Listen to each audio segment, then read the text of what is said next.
Hi ആൾ നമസ്കാരം. എല്ലാവർക്കും ഒരു പുതിയ വീഡിയോയിലോട്ട് സ്വാഗതം. ഇന്നലത്തെ വീഡിയോയിലൂടെ നമ്മൾ നോക്കിയത് സംഖ്യകളും അടിസ്ഥാന ക്രിയകളും ഒക്കെയാണ്. അതിൽ നമ്മൾ എന്താണ് എണ്ണൽ സംഖ്യ എന്ന് പറഞ്ഞു, എന്താണ് ഭാജ്യസംഖ്യ, അഭാജ്യസംഖ്യ, പരിപൂർണ സംഖ്യ തുടങ്ങിയവയെല്ലാം നമ്മൾ ഇന്നലത്തെ വീഡിയോയിലൂടെ നമ്മൾ നോക്കി. ഇനി നമ്മൾ നോക്കുന്നത് ലസാഗു, ലഘുതമ സാധാരണ ഗുണിതം അഥവാ LCM, least common multiple. LCM കാണാനൊക്കെ എല്ലാവർക്കും അറിയുന്നുണ്ടായിരിക്കും. ഇത് നമ്മുടെ ടോപ്പിക്കിൽ വരുന്നതാണ്. ചെറിയ ക്ലാസ്സിൽ നമ്മളൊക്കെ പഠിച്ചതാണ്. മറന്നുപോയവർക്ക് ഒന്ന് ഓർമ്മപ്പെടുത്തുകയും ചെയ്യാം. നമുക്ക് ക്വസ്റ്റ്യൻ വഴി ഓരോന്നോരോന്നായിട്ട് സോൾവ് ചെയ്ത് പോവാം. ആദ്യത്തെ ക്വസ്റ്റ്യൻ, 2, 4 സംഖ്യകളുടെ ലസാഗു കാണുക. ചെറിയ ക്വസ്റ്റ്യൻ ആണ് ആദ്യം. 2, 4 സംഖ്യകളുടെ ലസാഗു കാണുക. ലസാഗു കാണാൻ എല്ലാവർക്കും അറിയായിരിക്കും. 2, 4 ഇട്ടിട്ട് നമ്മളിങ്ങനെ ഘടകങ്ങൾ കാണാം. 2, 1, 2 LCM 2 × 1 × 2 4. ഇത് എല്ലാവർക്കും അറിയുന്നുണ്ടായിരിക്കും. ഇതിനൊരു എളുപ്പ വഴി, തന്നിരിക്കുന്നതിലെ വലിയ സംഖ്യയെ ചെറിയ സംഖ്യ കൊണ്ട് പൂർണ്ണമായി ഹരിക്കാൻ സാധിച്ചാൽ വലിയ സംഖ്യ തന്നെയായിരിക്കും ലസാഗു. ഇതാണ് ഏറ്റവും ഷോർട്ടസ്റ്റ് ആയിട്ടുള്ള LCM കണ്ടുപിടിക്കാനുള്ള വഴി. അതായത് രണ്ട് സംഖ്യ തന്നിട്ടുണ്ട്. ഇപ്പോൾ 2, 4 എന്ന് തന്നിട്ടുണ്ട്. അതിലെ വലിയ സംഖ്യ എന്ന് പറയുന്നത് 4 ആണ്. വലിയ സംഖ്യയെ ചെറിയ സംഖ്യ കൊണ്ട് പൂർണ്ണമായി ഹരിക്കാൻ സാധിച്ചാൽ വലിയ സംഖ്യ തന്നെയായിരിക്കും അതിൻ്റെ ലസാഗു എന്ന് പറയുന്നത്. ഇവിടെ 4നെ 2 കൊണ്ട് നിശേഷം ഹരിക്കാം. അപ്പോൾ ഇവിടെ LCM വരുന്നത് 4 ആണ്. വേറൊരു ക്വസ്റ്റ്യൻ നോക്കാം. 5, 15, 30 സംഖ്യകളുടെ ലസാഗു കാണാം. ഇവിടെ വലിയ സംഖ്യ ഏതാണ്? 30. 30നെ മറ്റ് രണ്ട് സംഖ്യകൾ കൊണ്ട് നിശേഷം ഹരിക്കാൻ പറ്റുമോ എന്ന് നോക്കുക.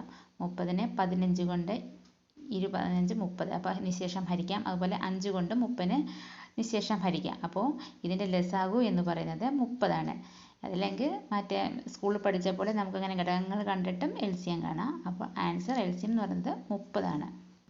അടുത്ത ക്വസ്റ്റ്യൻ, 3, 5, 20 സംഖ്യകളുടെ ലസാഗു ആണ്. നേരത്തെ പറഞ്ഞ പോലെ തന്നെ വലിയ സംഖ്യ എടുക്കുക. 20, 20നെ 5 കൊണ്ട് നിശേഷം ഹരിക്കാൻ പറ്റുമോ? 14 പറ്റും. പക്ഷേ 3 കൊണ്ട് പറ്റില്ല. അപ്പോൾ നമ്മൾ എന്ത് ചെയ്യണം? 20നെ 2 കൊണ്ട് ഗുണിച്ച് നോക്കണം. അപ്പോൾ എത്ര? 20 × 2 40. അടുത്ത ഗുണിതം 40 ആണ്. അപ്പോൾ 40നെ 5 കൊണ്ട് നിശേഷം ഹരിക്കാൻ പറ്റുമോ എന്ന് നോക്കാം. 5 കൊണ്ട് പറ്റും, പക്ഷേ 3 കൊണ്ട് പറ്റില്ല. അപ്പോൾ 20നെ 3 കൊണ്ട് ഗുണിക്കുക. അപ്പോൾ 20 × 3 60. 60നെ 5 കൊണ്ട് നിശേഷം ഹരിക്കാൻ പറ്റുമോ? പറ്റും. 60നെ 3 കൊണ്ട് നിശേഷം ഹരിക്കാൻ പറ്റുമോ എന്ന് നോക്കാം. അതും പറ്റും. അപ്പോൾ 60 ആണ് LCM.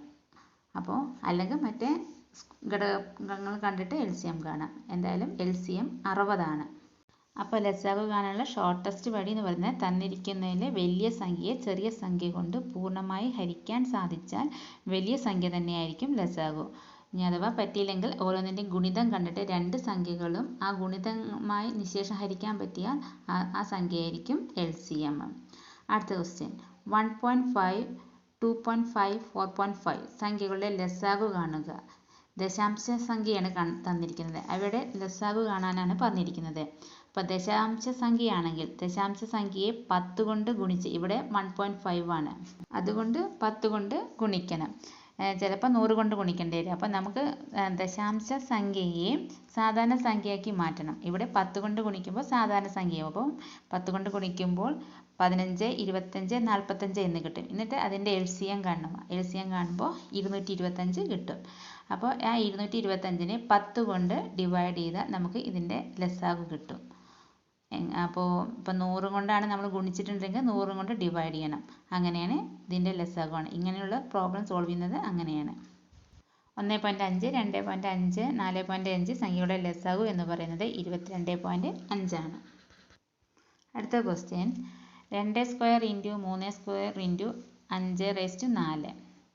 അതുപോലെ 2³ × 3⁴ × 5².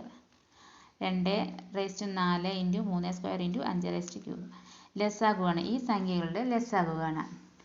ഇത് കാണാനുള്ള ഒരു ടിപ്പാണ് പറഞ്ഞിരിക്കുന്നത്. അഭാജ്യ ഘടകങ്ങളുടെ ലസാഗു കാണാൻ തന്നിരിക്കുന്ന എല്ലാ ആധാര സംഖ്യകളും ബേസ് നമ്പർ അവയുടെ ഏറ്റവും വലിയ കൃതി പവേഴ്സും എഴുതിയാൽ മതി. അതായത് ഇവിടെയുള്ള ബേസ് നമ്പർ എന്ന് പറഞ്ഞത് ഏതൊക്കെയാണ്? 2, 3, 5. അതുപോലെ ഇവിടുത്തെ പവേഴ്സ് കൃതി എന്ന് പറയുന്നത് 2, 2/2 എന്നുള്ളത് 2, 3/2 എന്നുള്ളത് 2. അതാണ് കൃതി എന്ന് പറയുന്നത്. അപ്പോൾ ഇവിടുത്തെ ആധാരസംഖ്യകൾ എന്ന് പറയുന്നത് 2, 3, 5 ബേസ് നമ്പർ. അതുപോലെ ഇതിലെ കൃതികളും നോക്കണം. തന്നിരിക്കുന്നതിൽ ഏറ്റവും വലിയ കൃതിരൂപം 2/4, 3/4, 5/4 ആണ്. അപ്പോൾ ഇതിൻ്റെ ലസാഗു എന്ന് പറഞ്ഞാൽ കൃതി ഏറ്റവും ഹയസ്റ്റ്, രണ്ടിലെ ഏറ്റവും വലിയ കൃതി എന്ന് പറയുന്നത് 4ആണ്, 2/4 അപ്പോൾ 2/4 ഇൻറ്റു 3/4 ഇൻറ്റു 5/4 അതായിരിക്കും ഇതിൻ്റെ LCM. അടുത്ത ക്വസ്റ്റ്യൻ 15, 30, 45 എന്നീ സംഖ്യകൾ കൊണ്ട് നിശ്ശേഷം ഹരിക്കാൻ സാധിക്കുന്ന ഏറ്റവും ചെറിയ സംഖ്യ. 15, 30, 45 എന്നീ സംഖ്യകൾ കൊണ്ട് നിശ്ശേഷം ഹരിക്കാൻ സാധിക്കുന്ന ഏറ്റവും ചെറിയ സംഖ്യ.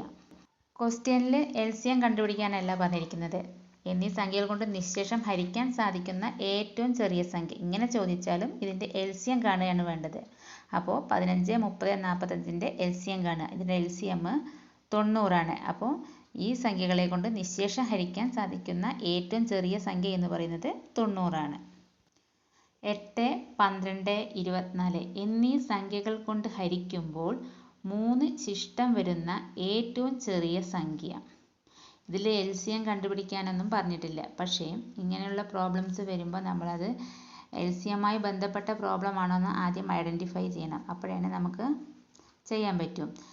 അപ്പം ക്വസ്റ്റ്യൻ നോക്കുക. 8, 12, 24 എന്നീ സംഖ്യകൾ കൊണ്ട് ഹരിക്കുമ്പോൾ 3 ശിഷ്ടം വരുന്ന ഏറ്റവും ചെറിയ സംഖ്യ. അതാണ് ക്വസ്റ്റ്യൻ. അപ്പോൾ ഇങ്ങനെയുള്ള ക്വസ്റ്റ്യൻ വരുമ്പോൾ ആദ്യം അതിൻ്റെ LCM കാണുക. 8, 12, 24 LCM കാണാൻ ഇപ്പോൾ പഠിച്ചു. അപ്പോൾ LCM കണ്ടതിന് ശേഷം ആ LCMത്തിന് കൂടി ശിഷ്ടം കൂട്ടുക.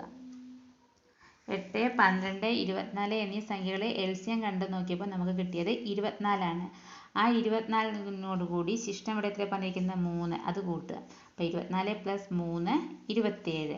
അപ്പോൾ ആൻസർ 27. അപ്പോൾ 8, 12, 24 എന്നീ സംഖ്യകൾ കൊണ്ട് ഹരിക്കുമ്പോൾ 3 ശിഷ്ടം വരുന്ന ഏറ്റവും ചെറിയ സംഖ്യ എന്ന് പറയുന്നത് 27 ആണ്. അടുത്ത ക്വസ്റ്റ്യൻ 8, 12, 16 മിനിറ്റ് സമയക്രമത്തിൽ അലാറം മുഴങ്ങുന്ന 3 ക്ലോക്കുകളുണ്ട്. 8, 12, 16 മിനിറ്റ് സമയക്രമത്തിൽ അലാറം മുഴങ്ങുന്ന 3 ക്ലോക്കുകളുണ്ട്. ഇവ എത്ര മിനിറ്റ് കൂടുമ്പോഴാണ് ഒരുമിച്ച് അലാറം മുഴങ്ങുന്നത്? ഇതും LCM ബേസ് ചെയ്ത ക്വസ്റ്റ്യൻ ആണ്. പക്ഷേ ക്വസ്റ്റ്യനിൽ LCM കാണാനാണെന്നുള്ളത് പറഞ്ഞിട്ടില്ല. പക്ഷേ ഈ പ്രോബ്ലം അനുസരിച്ച് ഇത് നമ്മൾ LCM കാണണം. അപ്പോൾ ആദ്യം 8, 12, 16ൻ്റെ LCM കാണുക. അപ്പോൾ LCM കാണുമ്പോൾ നമുക്ക് 48 കിട്ടും. ആ 48 മിനിറ്റ് കൂടുമ്പോഴാണ് ഇവ ഒരുമിച്ച് അലാറം മുഴങ്ങുന്നത്. 8, 12, 16 മിനിറ്റ് സമയക്രമത്തിൽ അലാറം മുഴങ്ങുന്ന 3 ക്ലോക്കുകളുണ്ട്. ഇവ എത്ര മിനിറ്റ് കൂടുമ്പോഴാണ് ഒരുമിച്ച് അലാറം മുഴങ്ങുന്നതാണെന്ന് ക്വസ്റ്റ്യൻ. ആൻസർ 48 മിനിറ്റ് കൂടുമ്പോഴാണ് അവർ ഒരുമിച്ച് അലാറം മുഴങ്ങുന്നത്. അടുത്ത ക്വസ്റ്റ്യൻ 8 കൊണ്ട് ഹരിക്കുമ്പോൾ 3ഉം 12 കൊണ്ട് ഹരിക്കുമ്പോൾ 7ഉം 16 കൊണ്ട് ഹരിക്കുമ്പോൾ 11ഉം ശിഷ്ടം വരുന്ന ഏറ്റവും ചെറിയ സംഖ്യ.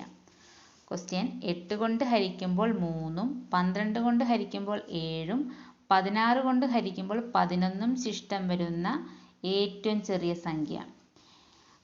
ഈ ക്വസ്റ്റ്യന് കാണാൻ ആദ്യം ഈ 8, 12, 16 എന്നിവയുടെ LCM കാണാം. എന്നിട്ട് പൊതുവ്യത്യാസം മൈനസ് ചെയ്യണം. അത് ഹരിക്കുന്ന സംഖ്യകളുടെ LCM മൈനസ് പൊതുവ്യത്യാസം.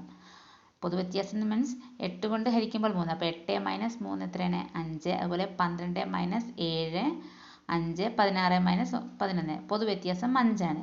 അപ്പോൾ ആദ്യം ഇതിൻ്റെ LCM കാണാം. 8ൻ്റെയും 12ൻ്റെയും 16ൻ്റെയും LCM കാണാം. LCM കാണുമ്പോൾ 48 എന്ന് കിട്ടും. അപ്പോൾ 48 പൊതുവ്യത്യാസം 5. അപ്പോൾ 48 - 5 43.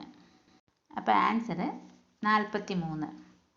അടുത്ത ക്വസ്റ്റ്യൻ 10, 20, 30, 40 എന്നീ സംഖ്യകൾ കൊണ്ട് നിശ്ശേഷം ഹരിക്കാൻ സാധിക്കുന്ന ഏറ്റവും ചെറിയ പൂർണ്ണവർഗ സംഖ്യ.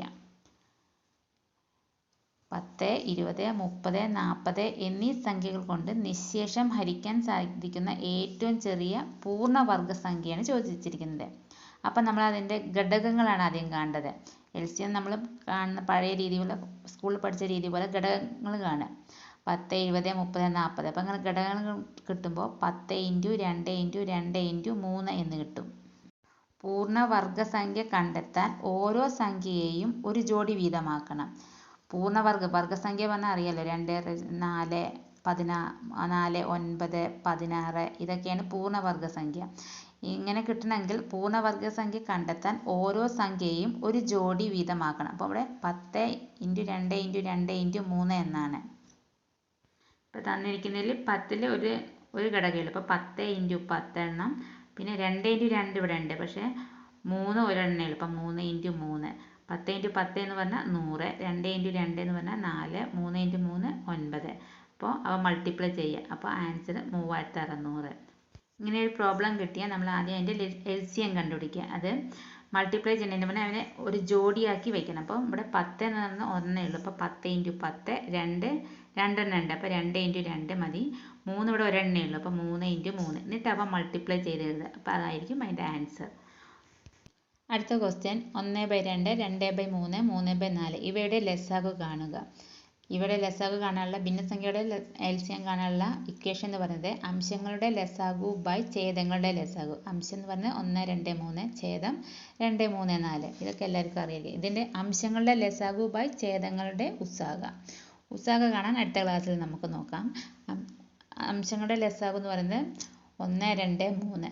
അതിൻ്റെ ലസാഗു എന്ന് പറയുന്നത് 6 ഛേദങ്ങളുടെ ഉസാഗ എന്ന് പറയുമ്പോൾ അതായത് പൊതുഘടകം ഇല്ലാത്ത സംഖ്യകളുടെ ഉസാഗ 1 ആയിരിക്കും. ഇവിടെ പൊതുഘടകം ഇല്ല എന്നുള്ളത് എല്ലാവർക്കും മനസ്സിലായിട്ടുണ്ടാവും. 2, 3, 4 ഇതിന് പൊതുഘടകമില്ല.